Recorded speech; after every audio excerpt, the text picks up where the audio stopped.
Tema 3 trata de las proteínas y de las enzimas.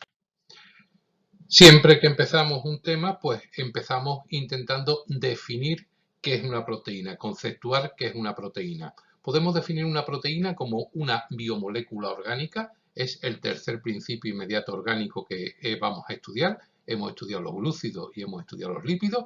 En tercer lugar, serían las proteínas que tienen la característica de ser unas moléculas cuaternarias. ¿Qué significa cuaternarias? Que tienen 4 bioelementos dispuestos en gran cantidad: carbono, hidrógeno y oxígeno, igual que lípidos y glúcidos, y además tienen gran cantidad de nitrógeno. Independientemente de que sean fundamentalmente cuaternarias, tienen o poseen pequeñas cantidades de fósforo, de azufre, inclusive de algunos elementos metálicos como hierro y cobre, que van a servir para su función biológica. Podemos definir las proteínas como polímeros lineales sin ramificar de alfa-aminoácidos unidos por enlaces peptídicos.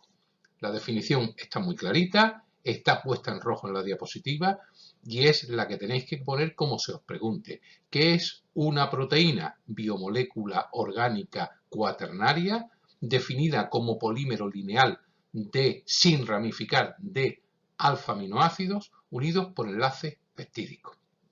Las proteínas poseen una enorme variedad de funciones biológicas y, como ya dijimos, a veces hacen su función biológica sola o a veces se asocian a lípidos, a glúcidos, lipoproteínas o glucoproteínas para cumplir esa función.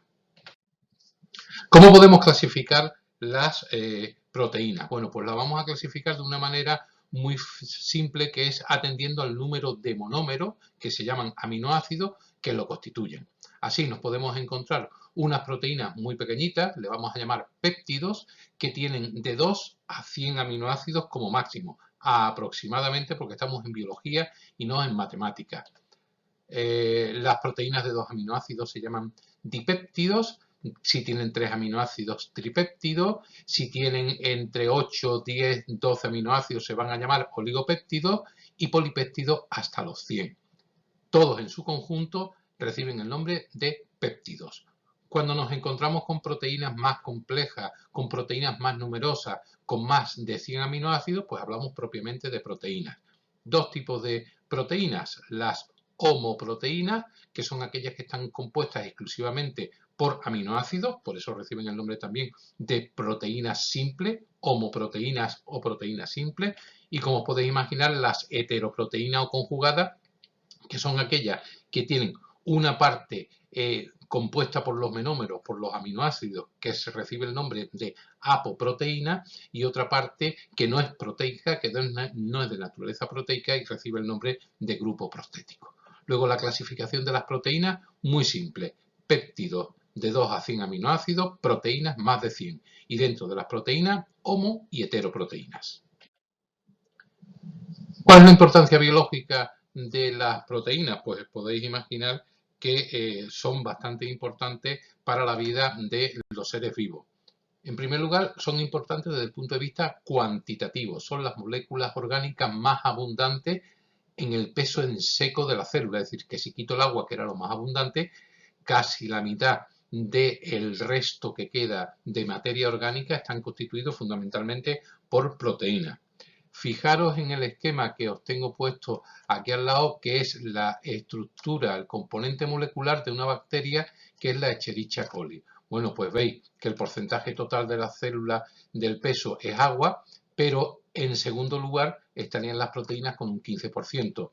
1% para ADN, 6% para ARN, 3% para polisacáridos, 2% lípidos y 1% para sales minerales. Veis que las proteínas son el principio inmediato más abundante y donde existen mayor número de especies. Agua hay una, ADN hay uno, polisacáridos hay 5 en el caso del coli, lípidos no más de 20, monómeros nos podemos encontrar 500 distintos, iones 20, pero proteínas más de 3000 distintas. Veremos que la proteína y el ARN están íntimamente relacionadas. Por lo tanto, son moléculas orgánicas de gran importancia biológica por su cantidad. pero también por sus funciones. No puede existir ninguna forma de vida sin que existan proteínas. Cuando nos vayamos a la forma más simple que son los virus, veremos que los virus están constituidos por material genético y por proteínas. Es la expresión de toda la información genética de la célula y es la que va a ejecutar todas las funciones celulares. Pero además tienen dos características que de momento no hemos estudiado para nada en los otros principios inmediatos. Primera es que son unas moléculas específicas, que quiere decir que las mías son mías y no las puedo intercambiar con nadie, que mis proteínas son específicas de mi individuo, son o existe una especificidad proteínica intraespecie y mayor especificidad y por lo tanto mayores diferencias entre las diferentes especies. Hombre, entre el hombre y el mono existen menos diferencias que entre el hombre y, que os digo yo, que un reptil. Pero existe una especificidad en este tipo de principio inmediato. Los glúcidos son iguales para todos. Bueno, los polisacáridos vimos que eran diferentes, vegetales o animales, pero los polisacáridos vegetales son iguales para todos los vegetales. No existe esta especificidad tan característica de las proteínas y con la importancia biológica que ello tiene. Y en segundo lugar es que las proteínas van a jugar un papel muy importante su distribución espacial, su distribución, su forma, de tal suerte que la función biológica de la proteína puede cambiar o puede deteriorarse si esa forma se pierde. Por eso decimos que las proteínas tienen una estructura química espacial y muy especial que le permite cumplir tantas funciones como vamos a ver después a continuación. Se acabaron eso de energética y estructural y vais a ver que la cantidad de funciones biológicas que tienen las proteínas son grandes. Pues si vamos a estudiar las proteínas, lo primero que tenemos que hablar son de sus monómeros. Y ya hemos dicho que sus monómeros reciben el nombre de aminoácidos. Mirar, ¿qué es un aminoácido? Pues casi se puede definir etimológicamente, siguiendo el nombre aminoácido. Mire usted, me voy a encontrar un compuesto orgánico, que son los monómeros de las proteínas, que van a tener o que van a estar formados por un grupo amino y por un grupo y un grupo ácido, un grupo carboxilo. Por lo tanto, nos vamos a encontrar que todos los aminoácidos tienen un mismo carbono, carbono alfa, en el cual de sus 4 valencias, una está saturada por un grupo carboxilo, la otra está saturada por un grupo amino, la otra está saturada por un hidrógeno y nos queda una cuarta valencia, que es esta que pone R, ¿vale? Que es lo que llamamos radical de naturaleza variable. ¿Por qué? Porque esa cadena lateral es la que es distinta para cada aminoácido y es la que va a determinar sus propiedades químicas y sus propiedades biológicas. Luego, ¿qué es? ¿Cómo podemos definir un aminoácido? Su fórmula la tenéis aquí claramente expresada. Vamos a definir un aminoácido como un monómero de la proteína que tiene un carbono que llamamos carbono alfa, que está saturado por un grupo carboxilo, por un grupo amino, por un hidrógeno y por un radical de naturaleza variable que determina las propiedades químicas y biológicas de ese aminoácido. Resumiendo, un aminoácido posee un grupo amino, un grupo carboxilo, un hidrógeno y su cadena lateral. Y esos 4 elementos están unidos entre sí a un carbono central que es el carbono alfa. Tenemos aquí una primera imagen donde se ve perfectamente carbono alfa, el hidrógeno, la cadena lateral, el grupo carboxilo y el grupo amino. Y aquí una manera fácil de representar un aminoácido. Mirad, me tengo que saber la fórmula de un aminoácido. Obligatorio saberse la fórmula de un aminoácido, que es la que tenéis ahora mismo ahí expresada. De esos aminoácidos, en la naturaleza existen aproximadamente 150 aminoácidos descritos. No todos ellos van a formar proteínas, solamente 20 son proteinogénicos, es decir, bueno, en algunos libros ponen que 22, nosotros vamos a decir que 20 son proteinogénicos, y de esos 20, 8 son aminoácidos esenciales. ¿Qué significa que son aminoácidos esenciales? Pues aminoácidos esenciales son aquellos que no pueden sintetizarse por procesos metabólicos propios del ser vivo, sino que tienen que estar incluidos en la dieta.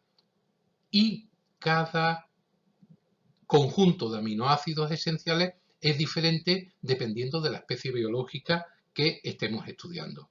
Yo voy a poner el ejemplo para los humanos. Bueno, pues en los humanos me voy a encontrar que existen una serie de aminoácidos esenciales que son estos 8 que tenemos aquí: isoleucina, leucina, lisina, metionina, fenilalanina, treonina, triptófano y valina, histidina en niños, y estos aminoácidos que no son esenciales. ¿Qué significa que son aminoácidos esenciales? Aminoácidos que no pueden sintetizarse por procesos metabólicos del humano y tienen que ser incorporados directamente en la dieta.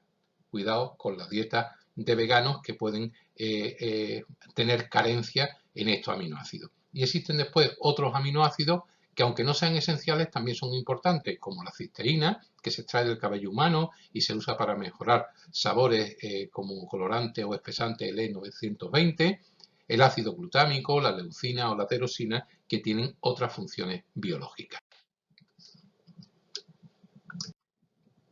¿Cómo vamos a clasificar los aminoácidos? Pues es difícil porque hemos dicho que tiene un carbono alfa que es idéntico para todo el mundo, pues la única manera que lo diferencia un aminoácido de otro será el radical. Bueno, pues atendiendo a la polaridad de ese radical y la carga de ese aminoácido positiva, negativa o neutra, podemos clasificar los aminoácidos en 4 grupos. El primer grupo es el grupo de aminoácidos que no tienen posibilidad de disolverse en agua porque no son polares y son hidrofóbicos. En ellos, el R, la cadena, el radical, la cadena lateral es una cadena hidrocarbonada polar y entonces no va a ser ni positivo ni negativo porque lo que va a ser es hidrofóbico. Y esos tipos de aminoácidos forman un grupo por sí mismos. Después tenemos 3 grupos más: los aminoácidos básicos, los aminoácidos ácidos y los aminoácidos neutros. Son los 3 hidrofílicos, es decir, los 3 se van a disolver bien en agua. Los básicos van a tener una carga neta positiva a pH neutro, a pH 7. Los ácidos van a tener una carga negativa a pH neutro, a pH 7. Y los neutros, pues no van a tener carga a pH 7, van a ser neutros. Los aminoácidos básicos que tienen carga positiva a pH 7 es fundamentalmente porque en la cadena R, en la cadena lateral, en esa cadena hidrocarbonada que sí tiene afinidad por el agua, tiene grupos amino. Y al tener grupos amino, pues se considera o se convierten en aminoácidos básicos. Los aminoácidos que son ácidos son aquellos que tienen grupos carboxilo en la cadena lateral hidrocarbonada y tienen afinidad por el agua. Y ese grupo carboxílico hace que tengan carga negativa pH 7 y se comportan como ácidos. Ahí tenéis aminoácidos no polares hidrofóbicos. Bueno, pues si yo miro esta imagen, veis que aquí arriba lo que tengo puesto son los carbonos alfa y rodeados por este círculo, pues las cadenas laterales hidrocarbonadas hidrofóbicas que hacen que este grupo de aminoácidos sean no polares y por lo tanto no hidrofóbicos: alanina, valina, leucina, isoleucina, metionina, prolina, triptófano y fenilalanina. No hay que saberse los nombres, ¿vale? No hay que saberse los nombres. Los neutros, pues hemos dicho que son los que no tienen carga, y me vuelvo a mirar y vuelvo a fijarme en la R, en la cadena lateral, puesto que el carbono alfa para el resto son todos iguales. Bueno, pues la glicina, serina, treonina, asparginina, cisteína, tirosina y glutamina son los aminoácidos neutros, los que no tienen carga. ¿Y los que tienen carga? Pues tenemos los básicos que tienen carga positiva y los ácidos que tienen carga negativa. Hemos dicho que los básicos se caracterizan por tener en su cadena lateral grupos amino, grupo amino, grupo amino y grupos amino. Lisina, arginina y histidina son aminoácidos básicos con carga positiva a pH 7, a pH neutro. Por contra, los aminoácidos ácidos, ¿por qué? Porque veis que en la cadena lateral tienen grupos carboxílicos, tienen grupos ácidos, tanto el glutámico como el aspártico, van a tener carga negativa a pH neutro, a pH 7. ¿Cuáles son las propiedades de los aminoácidos? Vamos a estudiar por un lado la física y por el otro lado las químicas. Propiedades físicas, bueno, pues son sólidos, son cristalinos, son incoloros, algunos se puede colorear débilmente, son la mayoría solubles en agua, aunque algunos pues no se van a disolver directamente, sino que van a formar esas dispersiones coloidales que ya hemos visto, tienen alto punto de fusión y tienen un sabor variado. Los hay desde los que son totalmente insípidos, como la leucina, algunos que son dulces, como la glicina, otros como el glutámico, que tienen el sabor a carne, y tienen propiedades importantes desde el punto de vista biológico. Me estoy refiriendo fundamentalmente a la propiedad derivada de poseer un carbono asimétrico, que es la isomería. Recordamos, tienen una isomería muy similar a la de los monosacáridos, con lo cual la vamos a explicar muy rápidamente. Tiene una isomería de posición, una isomería espacial, una isomería de dos enantiómeros totalmente. Oiga, los enantiómeros, ¿cuáles eran en los monosacáridos? D y L, que dependían de la posición del grupo hidroxilo más alejado del carbonilo. Bueno, aquí no hay grupo de hidroxilo, pues va a ser según la posición del radical amino del carbono alfa, que es el que como siempre, como mínimo, va a ser asimétrico. Bueno, pues dependiendo de que esté a la derecha o a la izquierda, van a ser L-aminoácido o D-aminoácido. Los D-aminoácidos van a tener el radical amino a la derecha, los L-aminoácidos, que son los más frecuentes en la naturaleza y que son los que se llaman naturales, lo tienen hacia su izquierda. Aquí lo tenemos en esta diapositiva expresado según la posición del radical amino. Pues vemos que son los dos enantiómeros imágenes especulares. El L-aminoácido tiene el grupo amino a la izquierda, el D-aminoácido lo tiene el grupo a la derecha. Y lo he puesto aquí también en la formulita para que veáis claramente cuál es la diferencia entre uno y otro. De verdad que me parece que este tipo de isomería no tiene demasiada complejidad entenderlo, como tampoco tiene demasiada complejidad entender la isomería óptica, que era aquella que se debía cuando nosotros disolvíamos un compuesto que tenía carbonos asimétricos y hacíamos que pasara por la actividad óptica de la luz polarizada. ¿Qué encontrábamos? Pues encontrábamos, hoy vamos a encontrar con los aminoácidos lo mismo que los glúcidos, uno que lo debían a la derecha, otro que lo debían a la izquierda. Los que lo debían a la derecha son dextrógiros o positivos, los que lo debían a la izquierda son levógiros o negativos. Y si os dais cuenta, no tiene nada que ver con la D y la L, que era la posición del grupo amino. Luego, exactamente igual que en los monosacáridos. Estas serían fundamentalmente las propiedades físicas. Las propiedades químicas nos vamos a centrar en una que también explicamos un poquitito en las sales minerales. Si vosotros os acordáis de las sales minerales, dijimos que en la regulación del pH había dos tipos de conjugaciones de sales, dos tampones que iban a regular el pH, el tampón fosfato y el tampón bicarbonato. Y dejamos uno al final que eran las proteínas. Bueno, pues para explicar el carácter anfótero de las proteínas tenemos que empezar explicando una característica que tienen los aminoácidos cuando están en disolución acuosa a pH neutro. Cuando están en disolución acuosa a pH neutro, los aminoácidos no se encuentran como la primera fórmula que os he puesto, sino que se encuentran ionizados. ¿Qué significa eso? Pues que el grupo amino se ioniza captando hidrogeniones del agua, os lo estoy señalando aquí, y se queda cargado positivo en forma de NH3, ¿vale? Y actúa como base y el grupo carboxilo libera el hidrógeno, se queda cargado negativamente como COO negativo y se comporta como ácido. Esta forma, que es la forma en la cual se encuentran los aminoácidos cuando se encuentran en disolución acuosa, se llama forma ciberiónica. Esta es la forma normal, que es la forma no iónica. Bueno, pues cuando los aminoácidos están... Si os dais cuenta, esto lo que va a posibilitar es que este grupo amino sea capaz de soltar hidrogeniones. Oiga, ¿cuándo? Cuando estamos en un medio básico y hay un defecto de hidrogeniones.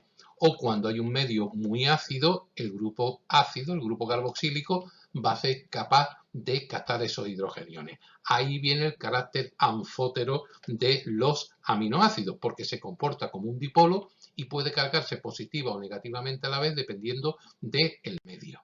Así, dependiendo del pH del medio, los aminoácidos se van a comportar como ácidos o como bases, ionizándose doblemente. En medio básico liberan protones, quedando cargados ellos negativamente, y actúa como ácido, y a la inversa. En esta fórmula de aquí abajo lo tenéis perfectamente descrito. En un medio ácido se comporta como una base. Aquí tenemos el aminoácido que está en un medio ácido. ¿Y qué va a hacer en el medio ácido? Mire usted, en el medio ácido lo que me interesa es quitar hidrogeniones. ¿Quién puede quitar hidrogeniones? Pues a través del grupo amino captando esos hidrogeniones y se comporta como una base. En el medio básico todo lo contrario, es el grupo ácido el que suelta hidrogeniones al medio para que el medio se acidifique, y en medio neutro aparece la forma ciberiónica porque se ionizan doblemente. Por eso se dicen que los aminoácidos tienen carácter anfótero, son amortiguadores o tampones de pH, porque dependiendo del pH del medio se van a comportar como ácido o como base. Por ejemplo, en medio básico, que lo tenéis en este esquema dibujado, pues ¿qué se va a comportar? Se va a comportar como un ácido, se va a cargar negativamente y actúa como en medio ácido, pues actúa todo lo contrario, actúa como base y va a quedar cargado positivamente. Y en un medio neutro, pues puede liberar un protón como ácido o puede recibir un protón como base y entonces queda en su forma ciberiónica. Por lo tanto, como propiedad, como característica química de los aminoácidos, fundamentalmente que también son amortiguadores o tampones del pH. Y mirad, si os dais cuenta que el aminoácido puede cambiar su carga si voy variando el pH, los aminoácidos ácidos en algún momento determinado, variando yo el pH, puedo llegar a hacerlo neutro. Bueno, pues eso es otra propiedad, otro parámetro que se le añade al parámetro de pH, que se llama punto isoeléctrico. ¿Y qué es el punto isoeléctrico? Pues es el valor de un pH determinado en el cual la carga neta del aminoácido no es ni ácida ni básica, es neutra. Y para cada aminoácido será distinto, evidentemente. Para los aminoácidos neutros, el pH neutro es el de 7 y el punto isoeléctrico será 7. Pero a este determinado aminoácido que tengo aquí puesto, pues me voy a encontrar que se va a encontrar en pH en carga en forma ciberiónica, que no es ni positiva ni negativa, en un pH en torno a 6.01. Este pH 6 es el que se considera el punto isoeléctrico para ese aminoácido. Y cada aminoácido tiene un punto isoeléctrico diferente.